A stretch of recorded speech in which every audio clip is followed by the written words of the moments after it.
Hello, everyone, and welcome to Authors on Tap. My name is Javier Ramirez, and along with Kristen Gilbert and a couple of dedicated and well-meaning volunteers, run Exile MVP here in the finalist building in downtown. Today we have this wonderful event. We're hosting it actually 2 floors above in the Sleepwalk Dan here in the finalist building, which affords us these wonderful views of Grant Park, a slice of the Chicago skyline, the lake, and Buckingham Fountain, which is awesome. They just turned it on. And for those of you at home, just Google the intro to Married Children, and you will be transported to this event. We're so happy to host Dan for his new novel, Sleepwalk, which I was lucky enough to read last fall. I got an early ARC of it, and just loved it. I was so happy to have it. I read it again, and the crazy thing is I've known Dan, this may surprise you, for about 20 years, almost 20 years. I went to dinner for this short story collection, right? And we were at around the corner at Bin 36 over near the Moon Towers, and I know this because. Best wishes, Javier. Thank you for your company and help with the book. Yours truly in 2018-2000. It's ridiculous. Not knowing that that's what we do that.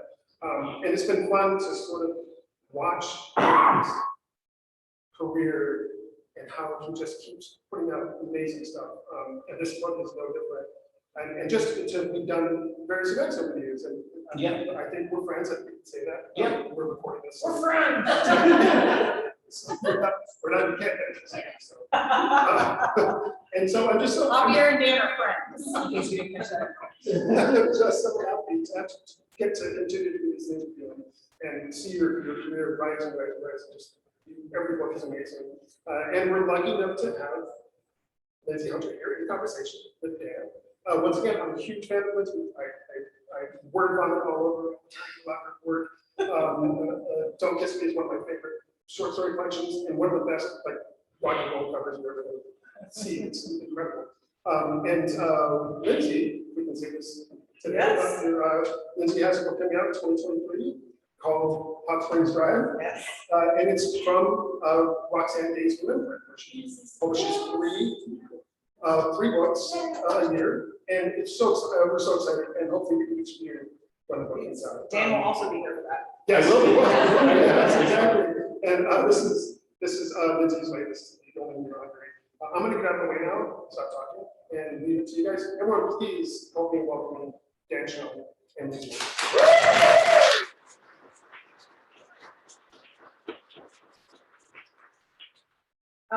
This is a total honor for me. Oh wow, thank you. Because when I was first thinking about being a writer, I was reading you, and I remember thinking, I don't think I can do that.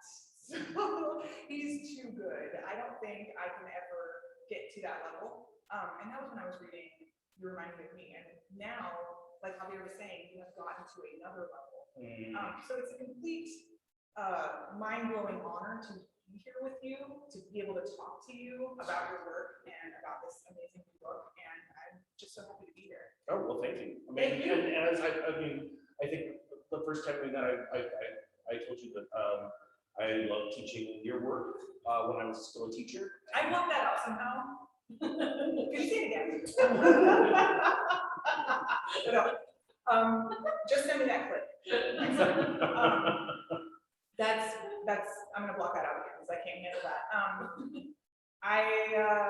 Last time we talked, we were talking about ill will, and I heard you read from it early at Pygmalion. Oh God, right, yes. It was the very early stages where you were doing this exercise where you were writing until the end of the page and then stopping, no matter where you were, right, and starting the next page, or right, the next day or whatever. And you know that changed when the book came out. It was a little bit different, right? But there was still a lot of sort of weird structure stuff going on. And I felt like I was in the presence of someone really just like up to something. Like up to something really major and following that and trusting that. And so Ill Will was such a great read for me. And then when I read Sleepwalk, I just, you know, I have that classic, you've done it again, Sean. You've done it again. And I just want to know, what are you, I feel like play and I feel like spontaneity and trust is really big for you. Yeah, for sure. And I just want to know how this started, what you were following as you were making. Well, I mean, a couple things. I mean, I knew that, you know, I'd done my best with Ill Will to just make it the most unpleasant and disturbing experience that a reader could have. It reminds me of the, have you heard of the band Jeans? Mm-hmm. Okay, they say they want to sound like a toilet flushing, Mm-hmm. and it seems like that's sort of what you were going. Well, you know, I mean, I wanted to write a horror novel that really scared people and disturbed them on all kinds of levels. And then, you know,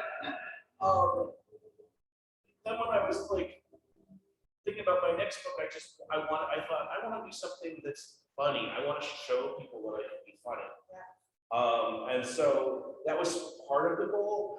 I also kind of want to eventually work in every genre.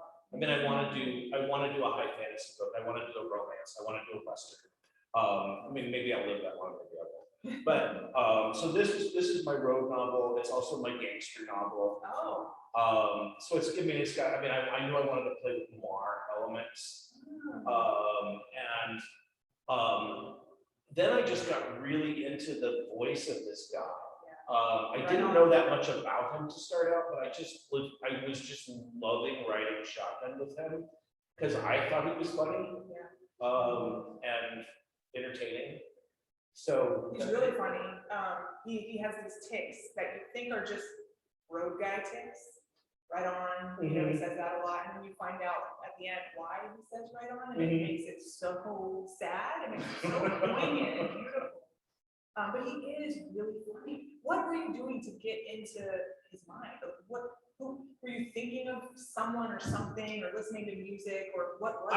Well, okay. I mean, I think there's like an element of my bio dad in this guy. I mean, I didn't meet him until I was 30. He was kind of like part hippie, part redneck, and also kind of a tall tale teller and a little bit of a cad. I mean, besides me, he had 4 other kids, and he'd never married anybody and that kind of thing. So,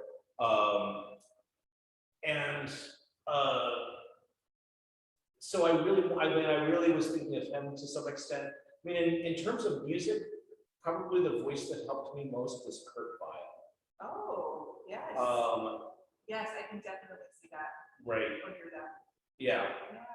So that, I mean, there's actually a lot of like old music, like Sleepwalk is a old 50s song. I didn't even think that. I didn't even put that together. But there's a lot of it because his mom claims that she was in a girl group, that he listens to a lot of old 60s like sort of girl group music. And I also felt like the kind of like David Lynch version of like old 60s music, like Julie Cruz was very influential in this. I just wanted that kind of noir longing and creepiness to sort of seep in a little bit. Yes. There's a part, and it's early in the book, so I feel comfortable talking about it, where he picks up an infant. And he's a mercenary, so he's always doing these little errands and tasks that are, horrifying in some way. But he picks up this infant, and the infant is completely asleep, and it's an infant, so immediately as a reader, you feel this connection to it. And I remember thinking, like, all right, this is where the story's beginning. And then he just drops the infant off and continues on his way. Was there anything as you were writing that you were like, oh shit, that's a little too far, or I actually did go a little too far sometimes, and I was told by my various early readers, that's too far. I mean, there's human trafficking that goes on, and I mean, originally there was a lot more sort of organ harvesting that like I cut back on. Then he was like, get his hands dirty doing, or He was, like, yeah, he was just hauling the cooler, Okay. or maybe hauling the person who was pre-cooler. Oh, okay. So that was the thing that I never said about Leandro. I was gonna say, it's Leandro getting his kidney taken. Yeah. For Leandro, but also, fuck Leandro. Right. Well, he owes money. Yeah. So. Grow up, Leandro. This is the world they live in. But the thing that I liked about it, is like Will also has this like kind of optimistic view of what he's doing. So he's hauling this baby. He knows it's probably not going to end up in a nice place, but he's imagining like, oh, it's going to be adopted by like maybe a movie star and her infertile husband will adopt this baby. Yes. And so, I mean, I feel like a lot of the book stemmed from my own feeling of how I'm trying to negotiate living in the world that we're living in, and the kind of like self-delusion that is kind of required. Yes. Like for us to send our children to school today, or I was thinking about that meme, the meme about where the dog is sitting in the coffee shop and the coffee shop's on fire and the dog's thinking, Oh, this is fine. Yeah. And I felt like that was sort of like if I could have, I would have used that as an epigraph. But I guess they didn't want me to. Did you have it in there? I did. I did, and they were like, no, I don't think this is not the right fit.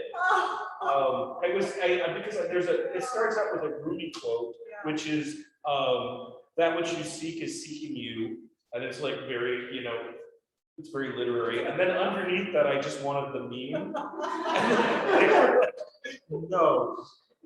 Well, probably because it's an NFT now, so they don't own it, right? I mean, yeah, I think that was part of the issue.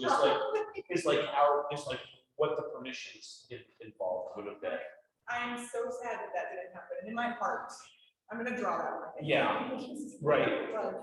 It's so funny because I was describing it to someone, and I said, I can't put it down. I absolutely love this book, but at the same time, I have to keep reminding myself. And I almost said that the world isn't this bad, and then I was like, the world is bad, but it's not this level yet for me. Right. Well, I mean, that was any others in it. That was part of, I think, part of the difficulty that I was having at the time.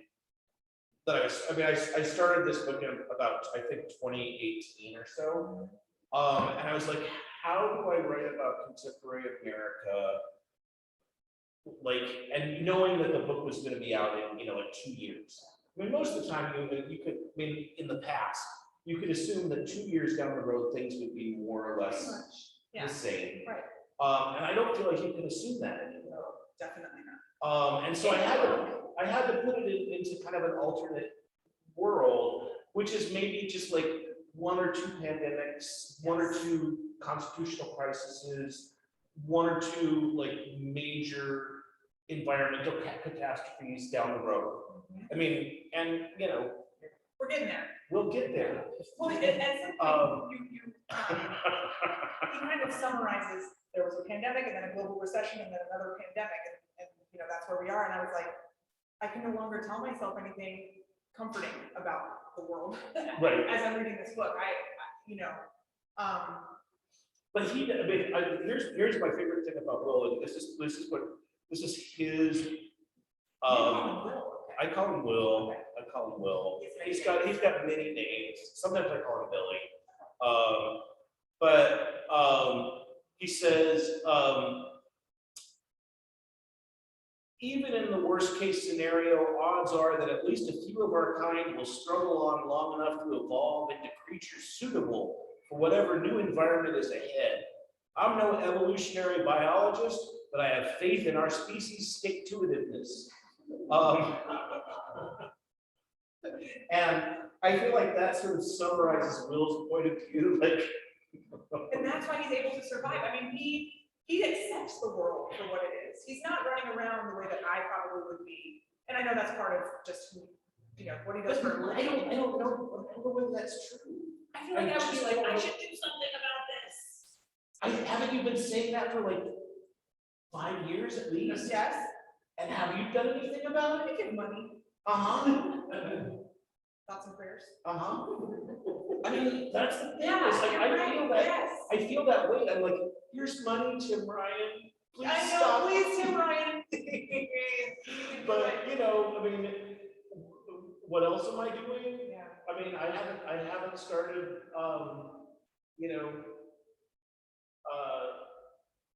the kind of things that will probably need to do in the future. Right. I can't say on the air what we'll probably do, but it'll evolve. Knowing how to, Maybe. yep. We all know. We're all gonna do it together. We just made a covenant. Okay. I was thinking about that in terms of the most recent, let's not talk about this for too long. I mean, I can't actually talk about it without crying. Yeah. But none of us are driving to Right. the NRA convention Right. to fuck it up for them, right? No, we're not, but maybe we're hoping that other people will. We're hoping other people will, and they will. Mhm. But I kept asking myself throughout the novel, does he want to live? And he does. He does. I mean, there's this thing that's going through it, especially the first part of the book, where he's thinking of tombstone epitaphs for himself, Yeah. and then that kind of stops. You're right. He says it a little later, doesn't he? He does say some things a little later, but for a while in the beginning of the book, he does feel a little not pre-suicidal, but he's having suicidal ideations, or he's ready to go. Yeah.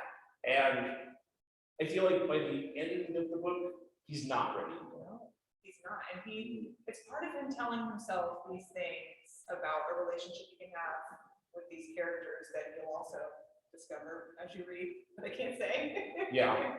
And he's telling himself that there will be this healing relationship that he didn't have with his mother, right? Right. He believes that. Right. And in some way at the end, he gets a version of it. Yeah. And I mean, that was the other thing, is like having written 2 books that have like really grim, hilariously grim, in my opinion, I agree. endings. I wanted to give this guy a happy ending, and it's not exactly. I mean, it's still pretty downbeat, but it's happy for him. Yes, it is. And I love that there's a nod toward, I mean, eventually we won't be able to stay here. We will have to go somewhere else. If there is somewhere else. So it's happy for the moment. It's an acceptance of like peace for the moment. Right. With a lot of these concessions.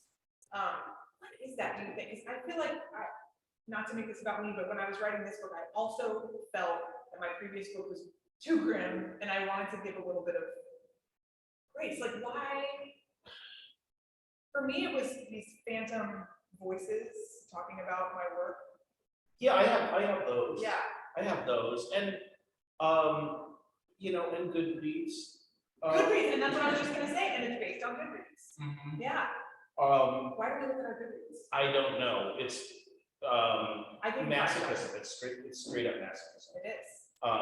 It's also like, I think I want to know the truth about myself Yes. that my friends and family don't see, or they're not telling me. Or they just wouldn't say. Right. Right. It's like, what is it? You know? Well, I'm I just do have to say, like, one of the cruelest things that my sister said about ill will was, "Wow, I didn't realize you knew yourself so well." What did you say? I just started stabbing my own eyes. Oh God! Why is our family shouldn't be over? They just really shouldn't. Because when they're in it, they don't see themselves. My sister does. My sister sees herself everywhere. And is she right? No, not See, she's not right. Well, I mean, I do this thing where in order to give like a character a certain level of depth, it's sort of like you know when Orson Welles had the Mercury Theater, he had a bunch of actors who he would just cast them on a regular basis in every movie.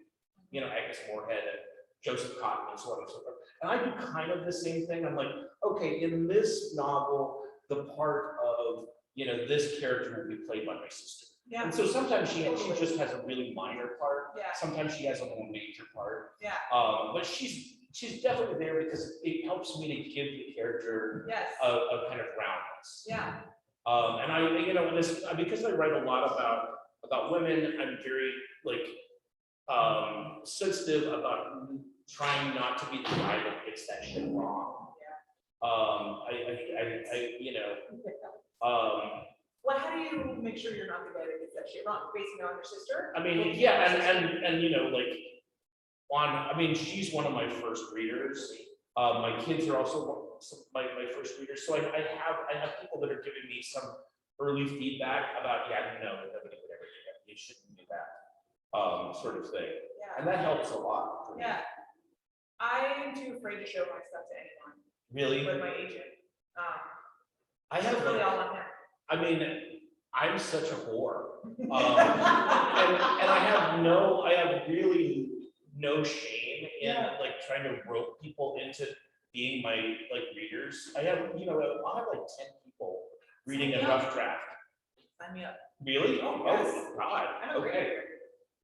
I mean, I'm basically just gonna tell you what I love Right. and ignore everything else. Well, the thing about, I mean, I do have writer friends, but then, I mean, the problem with writer friends is they're writers. Yeah. And then, you know, so A lot you're of- getting that, you're getting that filter Yeah.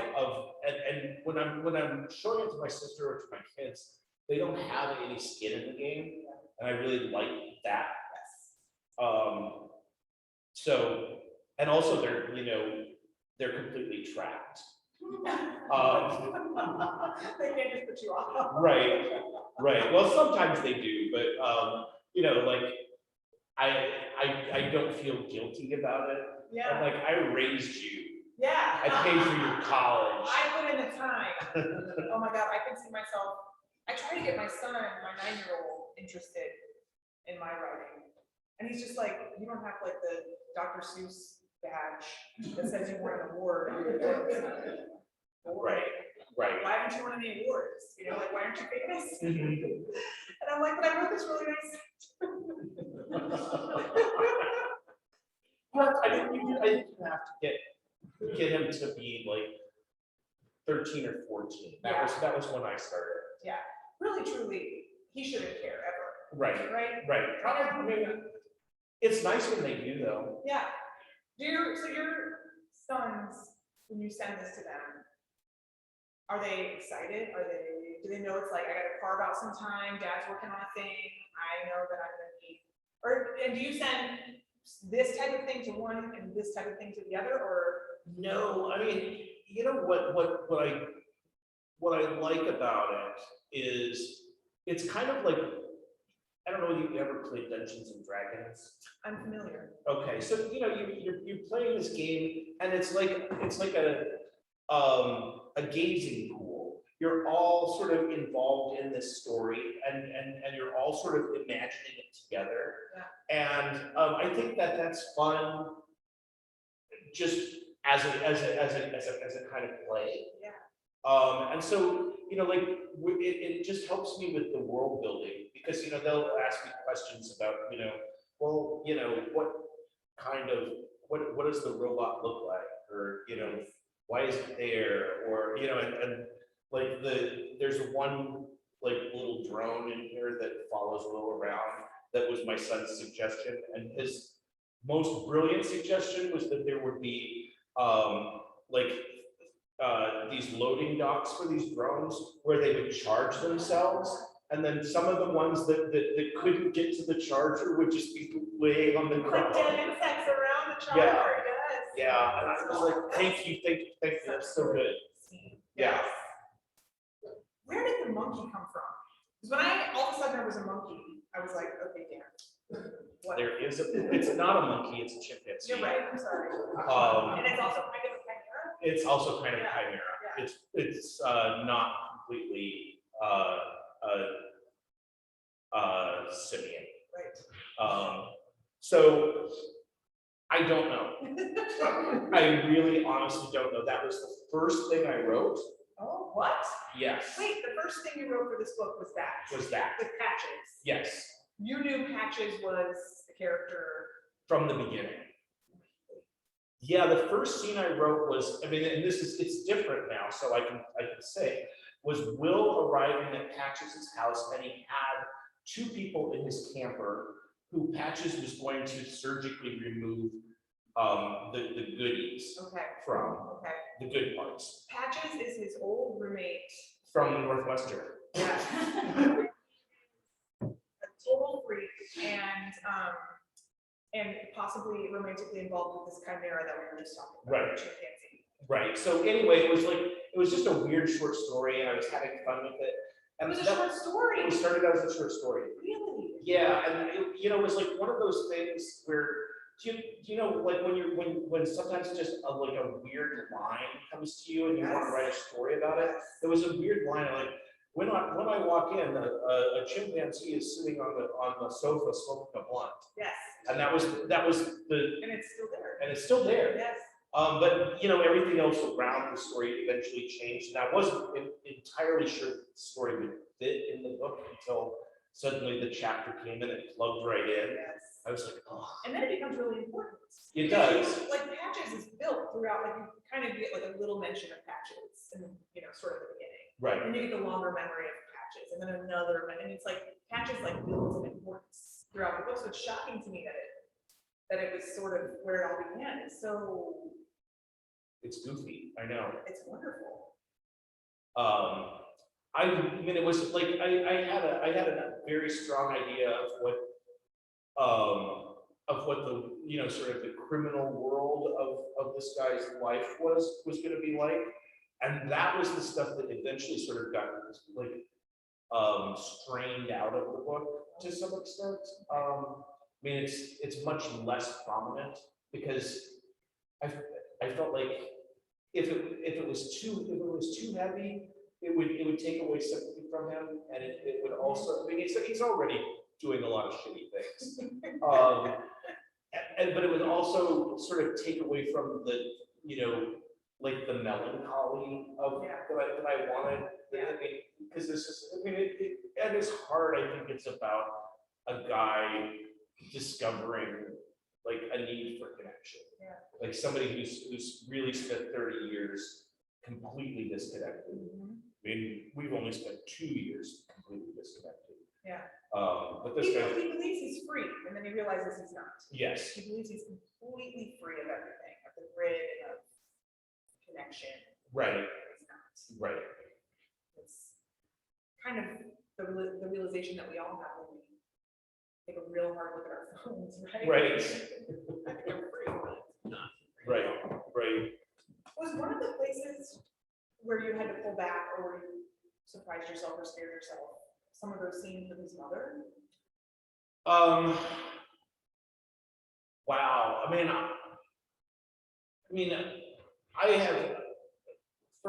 think for good reasons, I have always I have a whole rogues gallery of bad mothers that appear over the course of my books. But she is so hair raising that I feel like she really raised the bar. I don't even know whether I could ever write a bad mother again. You got it all out. I did. And she wasn't meant to be a major character, but like she just kind of took over at certain points. Yeah. Because she was so interesting to me. Yeah. And I mean, I could have written a whole book about her. Do that. Yeah, I'm not going to, but You don't want to go there again.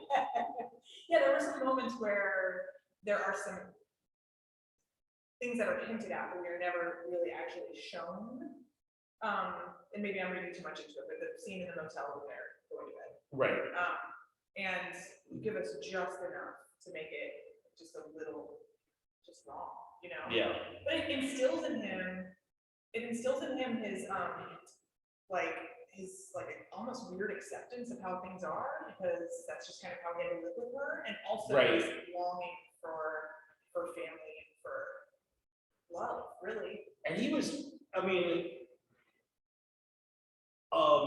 the thing that I mean, and this is sort of cartoony in a way, but he was a bad son because he cared about things. Yeah. And it made things hard for her. It made things really hard for her. He had a sentimental attachment to things like small animals.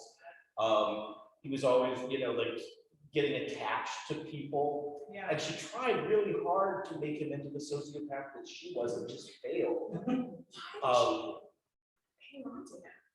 Because he was worth something? I think because he was actually, she thought he was worth a lot. She thought he was worth a lot of money, and it turned out he wasn't. The last time we see her, she is on her way to sell him to a group of Canadian white Christian nationalists. Yes. Yeah. So she was just about ready to ditch him. And she was trying, God love her, she was trying to explain, give him some hope about it. Like, oh, it'll be Right. great because X, Y, Z. Right, she was like telling him that there'll be nature there. There'll be Yeah. lots of nature that you'll enjoy. Well, you wanted to be an angel. Right. Yep. Oh, I wanted to ask you about the chapter titles, Okay. because titles are big for you. I love titles Yes. so much. Tell me about these. Okay. Did you start with the title, or did they? I mean, sometimes. I mean, this is a little crazy. But when I mapped out the book, I mapped out 4 sections of 11 chapters. I knew that was what it was going to be before I even started writing. Is that And what it is? Is that yeah. how it ended up? Oh my God. yeah, it's 4 chapters of 11 chapters. It's four sections of 11 chapters. It's 44 chapters. That's so you. I know, it's like really, really on the spectrum. No, it's so wonderful. I talk about it all the time because you are someone that I admire so much, and you use these I don't know, forms of play, these Right. to get yourself into this amazing endpoint, I guess. And sometimes I had titles. I think I had all the titles before I had the content. I knew it. Yeah. I know, didn't I say? Yes, I did. Okay. Yeah. Yes. And because you have a drawer or a box of titles, right? A box. I mean, I have a Okay. box with index cards that have titles on them. Yes, okay. And were any of those? Yes, some of these I've been waiting for years to use. I've been waiting for As a years. Dan, devotee, I'm so excited that I had that suspicion and that I actually. Right. I mean, one of the great books that most people don't talk about very much is Evan S. Cannell's Mrs. Bridge. And it has all these little sections that they all have titles. Yes. And I love that about them. Yes. Yes, because some of the titles, the phrase appears in the chapter, but some of them Right. don't. So Right. you kind of, it was important for me to go back and look at the title and try to figure out why that was the title. And that was really fun and enriching. I feel like I don't pay enough attention to titles, but this book made me do that. Yeah, I mean, and also it's just such a relief to be able to get rid of some of those cards in the box. What do you do with the cards when you're done? Shred or just recycle? No, I have another place to put them when I'm finished with the title. Graveyard? Yeah, there's like a little graveyard. Where? It's in a box. It's like was a stationary box. A box of stationery. So they go from one box To to the another. other special box. Yeah, they start in like an actual file cabinet. They like one of those metal boxes that people keep like recipes in and Yes. stuff. Yes. That's where they start. Okay, and then the final resting place is like a nicer, prettier one. Yeah, but it's in a closet. It's in the closet. Do you think you'll ever go back? Well, I'm hoping that someday, like, someone will want my effects, and I'll send it, you know, yeah. I think that's great. So you're thinking, no, wait, what else is part of this? Well, I mean, I literally save everything because I write almost totally in monotone until the end. I don't use Word or any processing program. Like composition notebooks? I use composition notebooks, yeah. And so, I mean, eventually it starts going into a Word program. And does it change from there? Is that Yeah, how I you mean, that's start usually forming? my first edit, Okay. is when I'm taking something from a composition notebook and putting it on Word, but I never will compose on Word. I knew that about you. Yeah, I don't like the feeling of composing at the typewriter. A typewriter.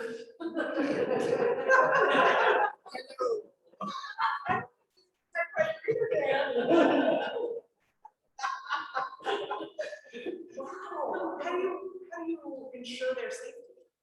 You just The carry them around in composition, your bag? or- no, Okay. I just assume they'll be okay. Yeah, I I mean- like that about you. Yeah, I mean, this is fine. My house won't burn down. You know, and if it does, there'll be another book after that. Mhm. Do you start writing the next thing? Or are you always, I am writing the next thing. I started before the tour because I knew that the tour would put a kibosh on it for a while. So I have about 30 or 40 pages of the next book, which is the Western. oh my God, I can't wait. Yeah. I'm having a really, really fantastic time with it.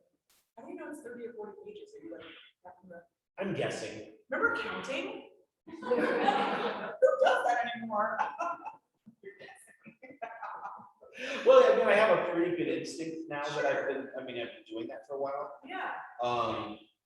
So front and back of a composition notebook that, you know, is like half a page. It also allows me to do this thing that I love, that I've done once in an actual book, but I do it more in, you know, just on my regular practice, which is to use line breaks, to use spaces and stuff as I'm writing the story. I mean, I actually put that into Ill Will. Ill Will has like weird line breaks and stuff in it. Yeah, so I guess I was always envisioning when you're writing Ill Will that you were typing and then the page ended and that was it. But you were longhand writing and then the Yeah. page would end. Yeah. So it was a shorter amount of text. Yes. Oh.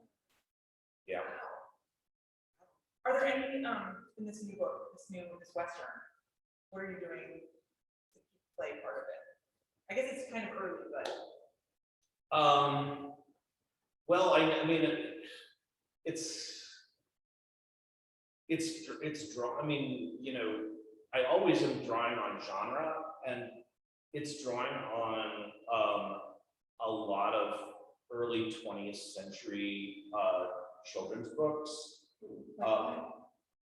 like Treasure Island, and Huckleberry Finn, and stuff like that, and it's also drawing on stuff about the circus that takes place at a traveling carnival. oh my gosh. So Did you read that Buster Keaton book? I did not. Oh, well, you should. Okay, You're right. You traveled as a child. Circus. Yeah, Well, you know.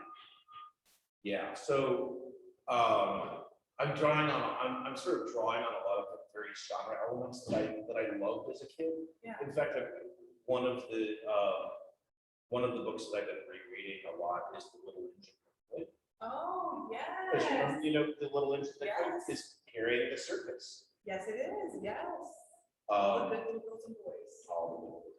Yes. Um, So you're looking at those things and then you're going to write, or you're just. yeah, I mean, I am. I'm looking at.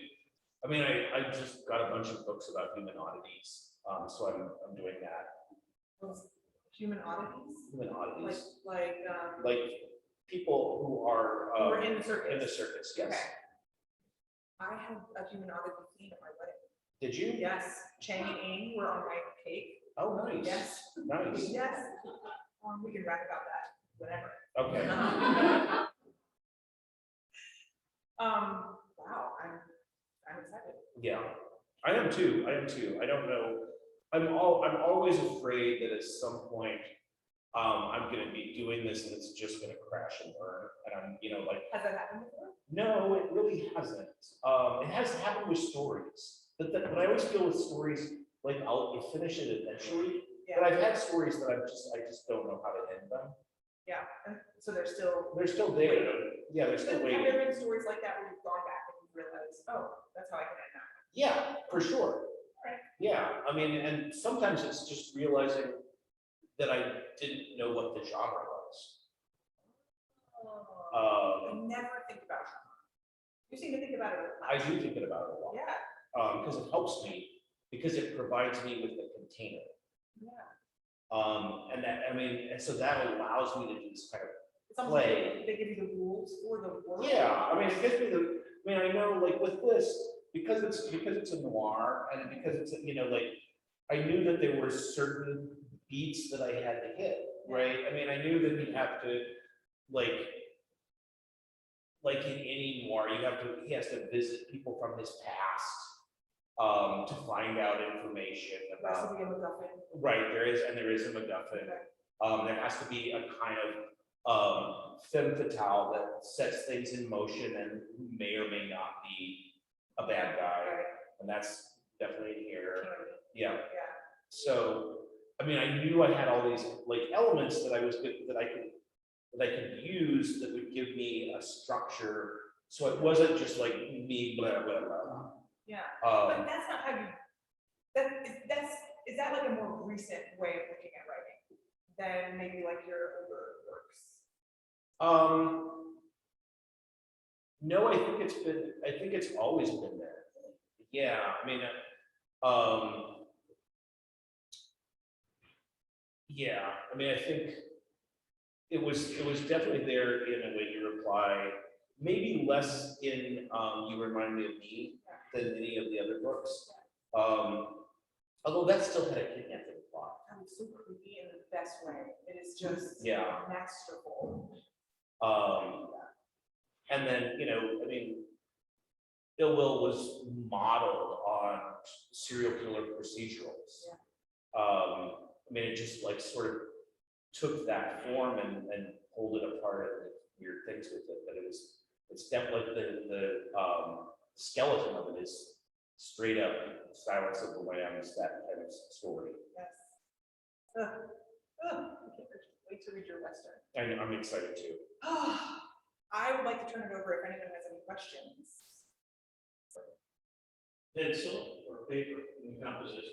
I usually use pencil. What kind of pencil?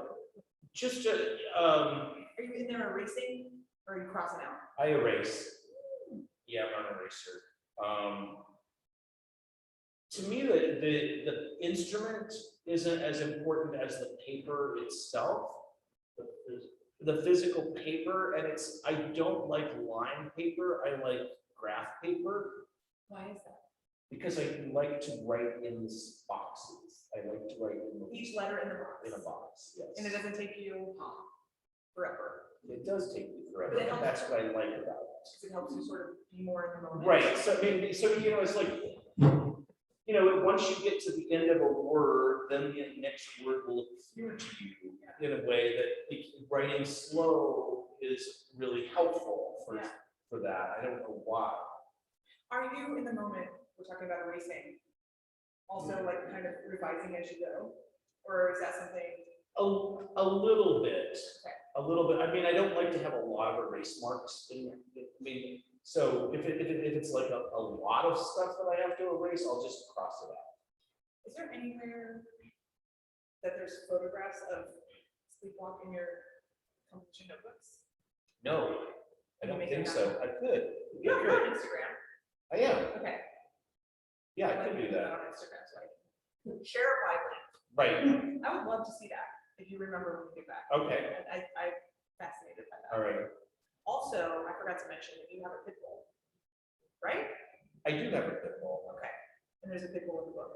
Yes. What's the full name? Shirley Jackson. She's beautiful. Yeah. I too have a pit bull. Oh, And I okay. used to have 2 pit bulls. But my pit bull passed away. Oh, well, she's a handful. She's really a handful. She's like, They think they're lap dogs. yeah, that's one of the things. And Yeah. she's like, pushes the other dog down, not on purpose, but just because I she's know. like joyful. Yeah. They don't Um, know their own strength. no, she knocks things off the table. She can, I mean, she can jump like 6 feet. They're crazy strong. Yeah, It's yeah. bonkers. She's incredibly lovable and like, she's like a moo cow. Yeah. Like a sweet, ordered, orchard moo cow. And she has the spots to look like a cow as well. Right, and big eyes, like just big. Was she the inspiration for Flip? No, I didn't get her until this last summer. What? Yeah, the inspiration for Flip was my other rescue dog, who is a border collie, Jack Russell mix. You have 2 insanely energetic dogs. Yeah, I feel for you. yeah. And what's the other dog name? Ray Bradbury. Oh, that's perfect. Yeah.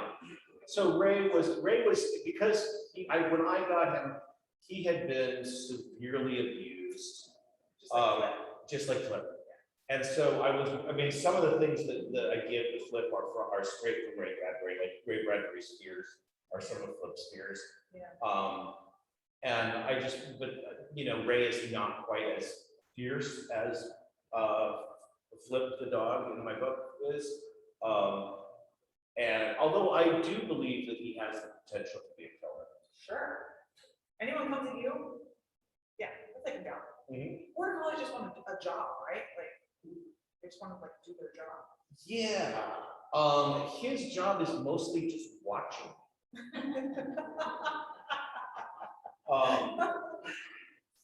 He likes that. I mean, it's Just sit there watching you? yeah. He keeps an eye on me. Yeah, see, if anyone came after you. Right. Yeah. Right. And Shirley Jackson would be like, what? You wanna fight me? No, Shirley Jackson has a very weird thing that she does. She has a specific voice to express concern and alarm. It's like She has a voice? she vocalizes not barking, but like my son who's rarely home was home, and he went to give me a hug, and she went and came like running up. I mean, she made this weird like human concern sound. Yep. I mean, if I had been like getting away from, and if I had been in danger, she would have ripped his legs off. But instead she just made that like weird. Is this okay? No, it's okay. I have a great video of my pit bull Coco, who was used for breeding in a dogfighting ring. That was odd, yeah. A red pit bull, sweetest dog ever, just barking at this balloon. Just like, it's like, get this balloon out of the house. What are you doing? It really. Yeah. I mean, I don't, with Shirley, I don't know what her experience was, but it was clearly many things are surprising to her. That shouldn't be surprising to a almost 2-year-old dog, but I think she spent a lot of time in a cage. Yeah. And hasn't had seen a lot of things in the world. What made you give her? Just eye contact. Like you went to go get a dog? Yeah. Oh, you went to get a dog? I did. I mean, it was like after I had finished Sleepwalk, and I knew Ray kind of needed a companion because he's getting up there in years. They need someone they can look at and be like, these people are crazy. Right. Right. Well, he needs somebody to keep him active. Okay. And so I decided I'm going to get a younger dog, and that'll help. I mean, this is what my vet advised. And so we went to the Cleveland dog pound. I took Ray with me. We had appointments with like 3 or 4 dogs, and then we chose the one that he seemed to be most interested in and most felt most warmly, and that was Shirley. And she was this puppy. She's basically 9 or 10-month-old puppy, but she had just had puppies I know herself. she had, Right. So she, I think she may have been in the same situation as your dog, where she was in like a breeding situation. Yeah. But so she had puppies. She was still a baby herself, and really she's still such an idiot. In the most lovely way. My dog Coco lived at a shelter for a rescue for a really long time. She hated it because she hated going in there. They had very nice, like glass enclosed runs for the dog. She hated it. She hated the door closing. But anyway, they had this like side yard, and there was next door to the rescue was a dog daycare, and she would play her life out with this other dog. It was always this one dog. I come to find out it was one of her puppies. Oh my God. Yeah, they found out it was one of her. All her puppies got adopted before she did. She was in the shelter for 2 years waiting for. As soon as I saw her, I knew. Wow. That's gonna be my dog. Yeah. Anyway, adopted pit bull. Won't regret it. I think. Do we have any other questions? Oh, yeah. I'm curious if Sydney, Nebraska, or your memories of it play any certain role.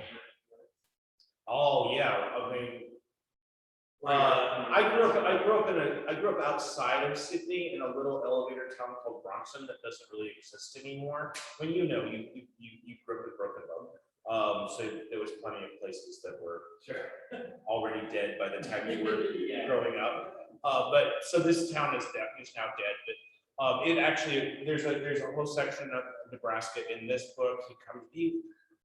The Easter egg of this book is there's a scene in every state in the United States. Yep. If you go through, there's 50 states mentioned. Oh my God. I know that was my other on the spectrum. Sorry. But yeah, there's a big scene that takes place. They drive basically from Sydney up through South Dakota, and in their attempt to get to Canada. There's also North Dakota, but that gets less play. And then there's a big chunk of it takes place in Nebraska.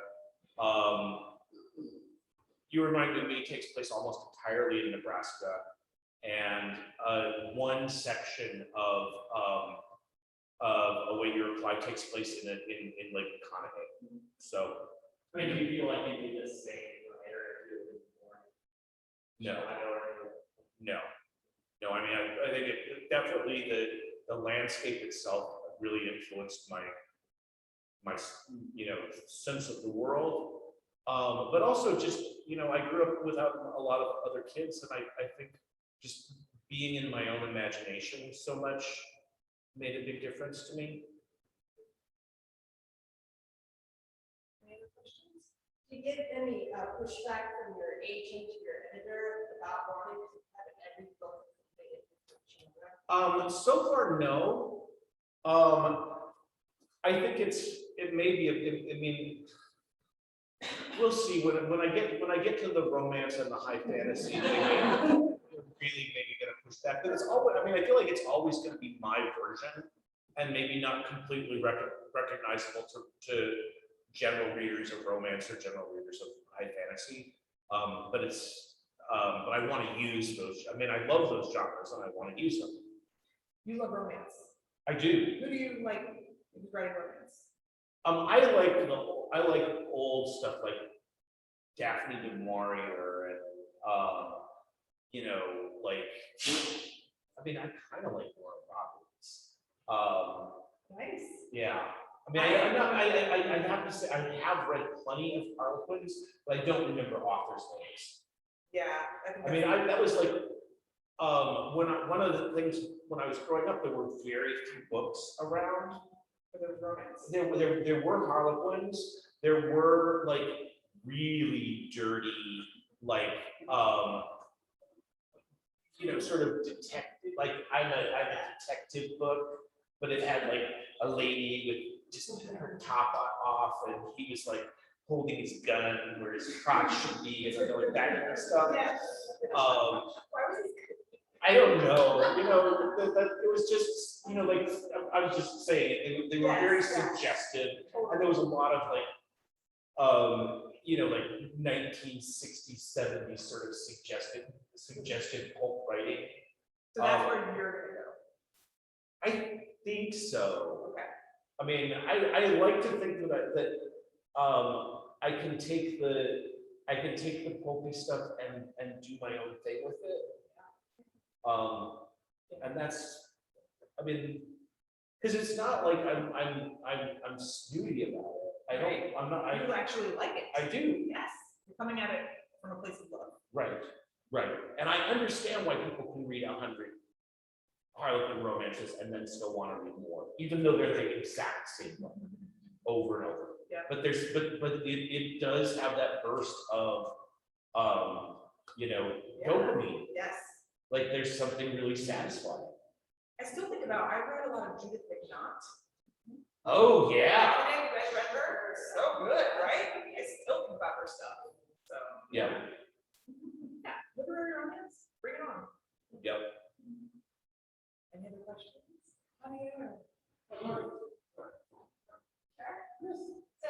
So we're both kind of talking about this moment that we're living in, and I'm curious about the sort of the creative process against that backdrop.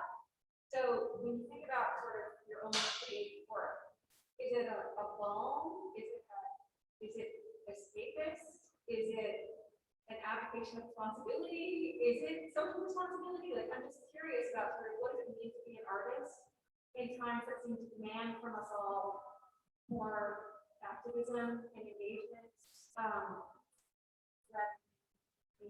They're making my little art.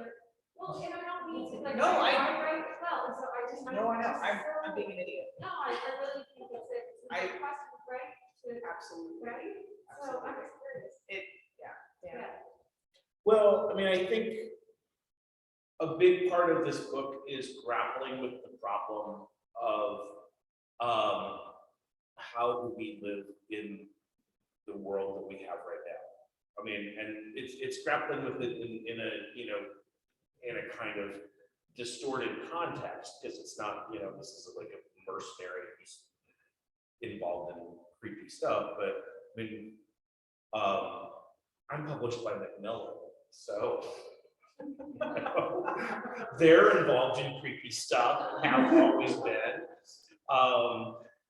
And I'm being paid by them, so I'm sort of complicit in some horrible way. I mean, I don't know. I guess I should not have said that at all. I threw my voice, I said it, and I threw my voice, and then I like, you said it. Okay, never mind. I love my publisher. Watching this. There. But I mean, I subscribe to this, to the idea that, everything that you write has political implications in some ways. But it doesn't have to be like overt, like I'm not advocating, like March on Washington or whatever, and it's not like my characters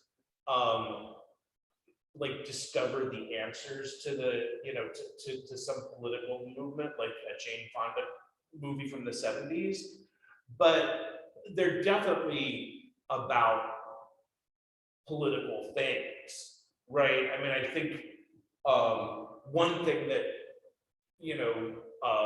Ill Will is about like the cluelessness of privilege, and how easy it is for people to be blinded. And I think this is a story about waking up and about living your life without thinking very much about the larger world, and about somebody who eventually is sort of forced to think about connection and love. So, and that's political. But I don't feel, I think the thing that I don't feel like I have any good answers. I think there's a tendency sometimes, especially in this day and age, to want or to demand that literature or art, that's us. Provide the answers or be moral in some way. Right. But I think that's dangerous too. And I think like a way of bringing these things to light is to just show them, you know? Right. Well, I'm more interested in people who are morally compromised than I am in crusaders. Yeah. I mean, that's just the way it is. And I mean, in most cases, for me, the crusaders tend to be less interesting, because I guess I'm drawn to people's flaws, and I feel moved by their flaws. And I'm less moved by saintliness. Yeah. But I think there is a striving that is, it's definitely in this novel, there's a striving toward some kind of grace, some kind of meaning. Right. And you know, it's not easy. It's not easy to write the thing that provides the balm for the moment, but Right. can provide a way of like connection, you know, and that's important. That's Right. That's why I read. That's why I write, you know, and that's everything, right? Yeah. I mean, at the corniest level, this is a book about a guy who blows up his life. For his daughter. Right. I know. To do the right thing. I know. And to And believe that there is a right something thing. Yeah. that, I was just talking to someone recently, and he was asking me about my writing practice, and I was like, all I want to do is run through the grass with my kids. And I think that's the movement that we're in, is like distilling something down to like absolute meaning for you, whatever that means. Mhm. And sometimes you do it in writing, and sometimes you do it running through the grass with your kids, you know? And, Mhm. I don't know. You know, I think we have to remember what makes us human, Mhm. and like really hold on to that. And the one thing that humans have over dolphins is that we make art. We make and we perceive art, you know? As far as I know, dolphins don't do that. I don't know whether They're smarter than us and they care more, but we try to distill humanity into art. And if we don't have that, why are we here? Right. And I think a large part of us walking around this day and age is, why are we here? Why are we here? Why are we here? And I think if you can find the why in art, and you can make your own, or you can reach out to the art that you love, that's the why. And that's the only reason. That's the only way we're gonna find connection, you know? Yep. I don't know. You know, I don't know. That's my philosophy. Read my books. We're gonna get more of that. Hunter, what were you gonna ask? So, at the bookstore, we carry the entirety of the 30-year music book collection. And I always ask authors and because if you would write a 30-year book on an album, On an album.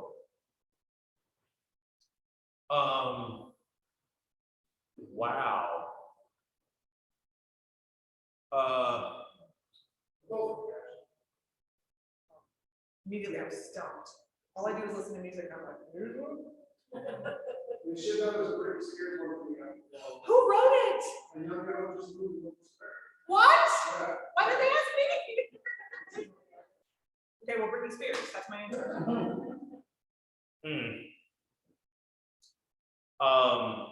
And the white ones were-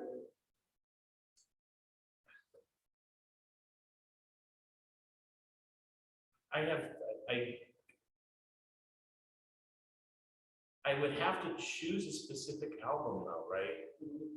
Well, don't get caught up on that. Who's coming to your head? New Order. Really? Yeah, is that weird? I know, it's not weird at all. There's so much poignance in their stuff. There's so much like sadness and also really like fun, playful moments. Right, and just like that kind of mix of sinister and sad, I really think that. Is there a New Order one? There's a- there's one. This will be the first one that's not about an album. It's just about. Well, I know which album it would be. I just can't remember the title. Because they don't have the name of the album on there, or they don't have a title of the album on their cover. Right. Oh. Yeah.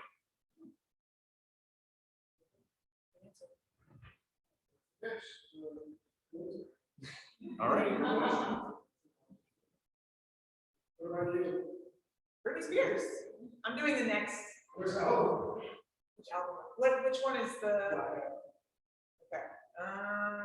Ooh, I did it again. Okay. Yep. Any other questions? All right. Thank you guys all for coming. Thank you.